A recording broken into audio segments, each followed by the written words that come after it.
Ntuuse n'essuula esembayo mu kitabo kino era nga ssuula ya Namunya. Eriko omutwe ogugamba nti kati alaba ku ndaba ku ki? Kati alaba ku ndaba ku ki? Kati yali talina kintu kyonna ku nsi kye yali ayagala okuggyako okulaba ku jjajjaawe Sizoomu.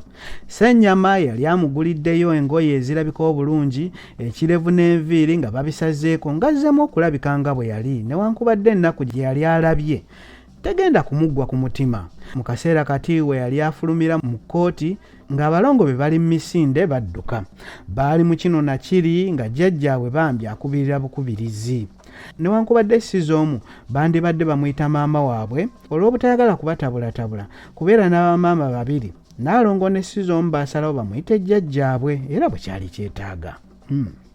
Sizoomu yali bambi amaanyi asonda masonde era ng'okuggyako okulabirira abalongo n'oluusi abaamuddukangako ng'ebyokulima oba okugenda mu kiraalo bambi takyabisobola. Nva Nnungi ye yalabiriranga buli kimu. Ennyumba yali agirongoosezza era n'okugigaziya ng'agigaziyiza. Ente zaali zizadde ng'olwo ziwerera ddala 6, embuzi nazo nga balina ekisibo kinene. Abasajja ng'omwo mwe mwali n'omutongole bagezaako nnyo okukwana Nva Nnungi naye ne bamuvaako bukumbu, anti nga ye abagamba kimu nti ye yafumbirwa dda kati. Wulira omukwano ogwo. Ebbanga lino lyonna nga kati tamanyi nti Nva Nnungi yali yasengukira Kannyogoga era nga tamanyi nti yalina Ssaalongo mulamba. Yali alowooza nti Nva Nnungi yafumbirwa dda era n'azaala n'abaana, kyokka yasalawo okuleka akakomo ke yamuwa ku mukono gwe. Newankubadde Ssennyama yali byonna abimanyi, yagaana okumusunirako okuggyako okumugamba nti jjajjaawe yali akyaliwo era nga mulamu. Bwe baamalira okuteekako emikono okuggyayo engoye ze ezaali zimaze mu ggwanika emyaka 4 ng'obudde bugenze. Wabula kati yali asazeewo ekintu kimu nti ne bwe gaali badde matumbi budde yali agenda kutambula naye ng'asazeewo butaddayo kusula mu kkomera. Kati yafuna amabaluwa ag'okukola obulungi ng'alabirira ebisolo n'okweyisa obulungi ebbanga lyonna lye yamala mu kkomera. Abasirikale ne basibe banne bonna bambi baamusaalirwa nnyo newankubadde tewali yali amwagaliza kusigala mu kkomera.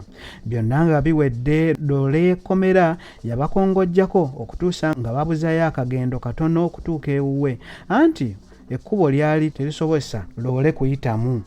Baamukomyawo n'akwata akagugu ke n'alyoka asaawula engere ng'alinga aliko amugoba. Ssennyama yakandanga kumugamba atte ku bigere nga buteerere.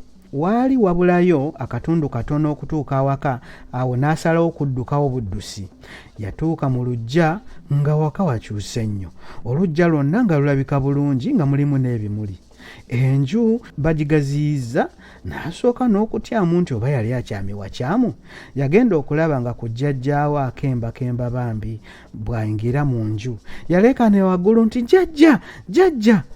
Sizoomu yali takyalaba bulungi naye ng'omumanyi bw'atakootakoota, naye yaleekaana waggulu nti muwala, muwala vaayo, kati Mukama amuzzizza. Bambi kati Mukama amuzzizza.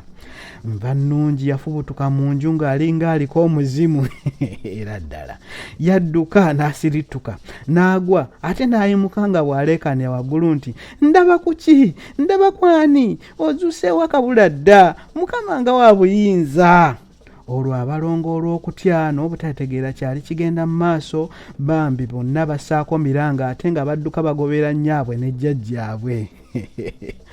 Kati mu kaseera kano nga bimusobedde kubanga yali tamanyi kigenda mu maaso, yali alowooza nti oba aloota buloosi. Nva Nnungi yamugwira bugwizi, yogayoga nga bali ku ttaka.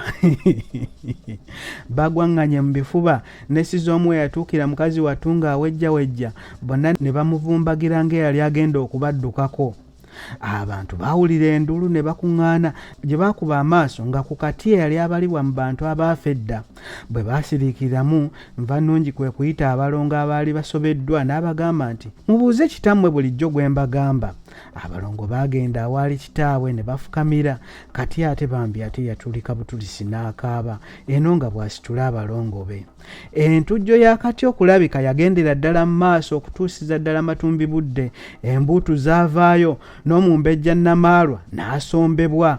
Buli muntu yali mu masanyu meereere okulaba omuntu eyalinga azuukidde.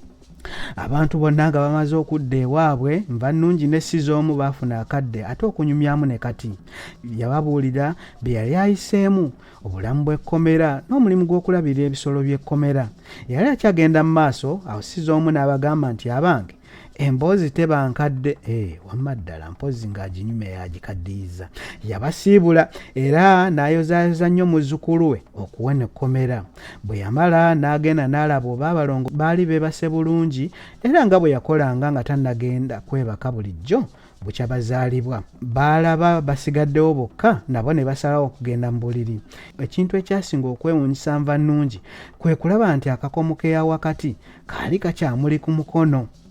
Baali bakwataganye nga buli omu tayagala kuta munne. Emyaka ena gyali mingi okwawukanya abaagalana era baali mu masanyu okulaba nga Mukama yali abaddiddemu ne balabagana nate.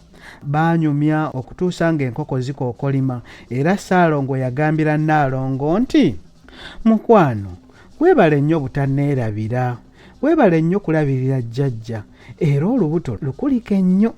Nnaalongo yamuddamu nti weebale kusiima mukwano, kulikayo nnyo mu kabula muliro. Nsiimye nnyo okubeera Nnaalongo. Wulira ekwana eriri awo. Otulo Nva Nnungi twali tutandikiriza okumukwata, kati kwe kumukwata ku mukono nga bw'amubuuza nti bannange ekkubo eryali wano simanyi likyaliwo. Babizzeemu. Nva Nnungi bwe kumuddamu nti mukwano lwaki tolinoonya n'olaba oba likyaliwo. Ebyaddirira gaali masanyu meereere nakugabira Ssaalongo byalo na nsozi.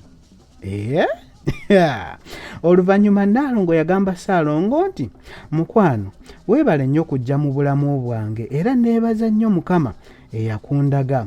Bwali bukya nga bwe bakomba ku mpeke y'otulo. Bwe ntyo ekitabo kino ne nkimalako. Mwebale nnyo abangoberedde. Kansuubire nti mulina kye muyize kubanga ekisomye ebitabo bino kwe kubaagalisa olulimi lwaffe Oluganda ate n'okubaagalisa okubisoma. Bamma musobola mubifune nammwe mubyesomere ate muyige musomere n'abalala. Kale mbaagaliza okubeera obulungi ate Mukama bw'aliba asazeewo ndifuna ekitabo ekirala ne tuwuliziganyako nate. Awangaale nnyo Ssaabasajja Kabaka wa Buganda.